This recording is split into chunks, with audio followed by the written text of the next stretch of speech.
നമസ്കാരം. ഏതൊരു രാജ്യത്തിനും എന്തെങ്കിലും ഒരു വിഷമഘട്ടം ഉണ്ടാകുമ്പോൾ ആദ്യം സഹായിക്കാൻ ഓടിയെത്തുന്ന രാജ്യമാണ് നമ്മുടേത്. ഭാരതം അത്തരത്തിലുള്ള നിരവധി ഉദാഹരണങ്ങൾ മുൻപ് അവശേഷിപ്പിച്ചിട്ടുണ്ട്. അഫ്ഗാനിസ്ഥാനിൽ താലിബാൻ ഭരണമേറ്റെടുത്ത സമയത്ത്, ശ്രീലങ്കയിൽ കഠിനമായ സാമ്പത്തിക പ്രതിസന്ധി ഉണ്ടായ സമയത്ത്, പാകിസ്ഥാനിലെ പ്രളയം അവരുടെ ജീവിതത്തെ വലിയ രീതിയിൽ ബുദ്ധിമുട്ടിച്ച കാലത്തൊക്കെ ആദ്യം സഹായവുമായി എത്തിയത് ഇന്ത്യയായിരുന്നു. തുർക്കി ഉൾപ്പെടെയുള്ള രാജ്യങ്ങൾ വലിയ പ്രതിസന്ധിയിൽ കഴിഞ്ഞപ്പോഴും അവിടെ മാനുഷിക സഹായം അയക്കാൻ ഇന്ത്യ പ്രത്യേകം ശ്രദ്ധ പതിപ്പിച്ചിരുന്നു. പിന്നീട് പശ്ചിമേഷ്യയിൽ ഇസ്രായേൽ ഹമാസ് പോരാട്ടം തുടങ്ങിയതിനു ശേഷവും പലസ്തീനിലേക്ക് ഇന്ത്യയുടെ കൈത്താങ്ങുണ്ടായിരുന്നു. ഇതിനെതിരെ വലിയ വിമർശനം പലപ്പോഴും കേന്ദ്ര സർക്കാരിന് നേരിടേണ്ടി വന്നു. കാരണം എന്തിനാണ് പലസ്തീൻ ജനതയെ സഹായിക്കുന്നതെന്ന് പ്രധാനമന്ത്രി നരേന്ദ്രമോദിയുടെ ആരാധകർ പോലും അദ്ദേഹത്തോട് ചോദ്യങ്ങൾ ചോദിക്കുന്നതിനോ അല്ലെങ്കിൽ എന്തിനാണ് ഇന്ത്യ ഇത്തരത്തിലുള്ള മാനുഷിക സഹായം ചെയ്യുന്നതെന്ന വലിയ വിമർശനമൊക്കെ BJPയും കേന്ദ്ര ഗവൺമെന്റിനെയും മോദിയെയും ഒക്കെ പിന്തുണയ്ക്കുന്ന ആളുകളുടെ ഭാഗത്ത് നിന്ന് പോലും ഉണ്ടായിരുന്നു. പക്ഷെ ഇത്തരത്തിലുള്ള ഒരു ചോദ്യങ്ങൾക്കും കേന്ദ്ര സർക്കാർ ചെവി കൊടുക്കുന്നില്ല. അത് ഇപ്പോഴും ഇന്ത്യ സഹായം ചെയ്യുന്നത് തുടരുകയാണ്. കാരണം ഗാസയിൽ ഇസ്രായേൽ ആക്രമണം ശക്തമാക്കുന്നതിനിടെ പലസ്തീന് രണ്ടാം ഘട്ട സഹായം ഇന്ത്യ അയച്ചിരിക്കുന്നു.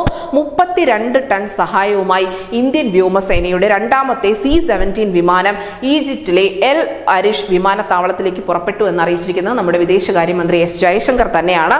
പലസ്തീനിലേക്ക് ഇന്ത്യ അയക്കുന്ന സാധനങ്ങളുടെ ചിത്രങ്ങൾ ഉൾപ്പെടെ അദ്ദേഹം എക്സ് പ്ലാറ്റ്ഫോമിൽ പങ്കുവച്ചിട്ടുമുണ്ട്. ഇതും വലിയ രീതിയിൽ ചർച്ചയാക്കപ്പെടുന്നുണ്ട്.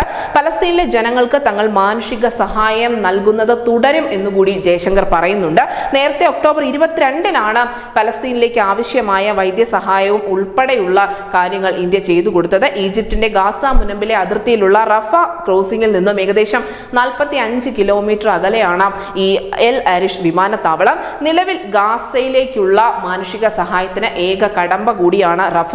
എന്നാലും ഇസ്രായേലും ഹമാസും തമ്മിലുള്ള യുദ്ധം ആരംഭിച്ചതിന് ശേഷം ഈ അതിർത്തി പൂർണ്ണമായും പ്രവർത്തനക്ഷമമാക്കപ്പെട്ടിട്ടില്ല. യുദ്ധം ഒഴിവാക്കണമെന്ന നിലപാടാണ് ഇന്ത്യ സ്വീകരിക്കുന്നതെങ്കിൽ പോലും ഇസ്രായേലിന് അനുകൂലമായി നമ്മൾ ചേർന്ന് നിൽക്കുന്നുമുണ്ട്. കഴിഞ്ഞ ദിവസമാണ് സിവിലിയന്മാരുടെ കൊലപാതകത്തിൽ പ്രധാനമന്ത്രി നരേന്ദ്രമോദി അനുശോചനം അറിയിച്ചത്. രണ്ടാമത് വോയിസ് ഓഫ് ഗ്ലോബൽ സൗത്ത് ഉച്ചകോടിയുടെ ഈ ഉദ്ഘാടന സമ്മേളനത്തിൽ സംസാരിക്കവെയാണ് അദ്ദേഹം ഇത്തരത്തിലുള്ള ഒരു അനുശോചനം അറിയിച്ചത്.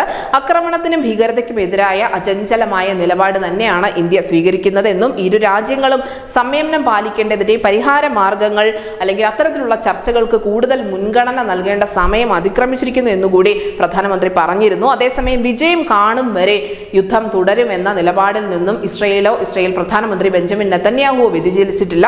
പക്ഷേ ഇത്തരത്തിലുള്ള ഒന്നും തന്നെ ഇന്ത്യയെ ബാധിക്കുന്നില്ല.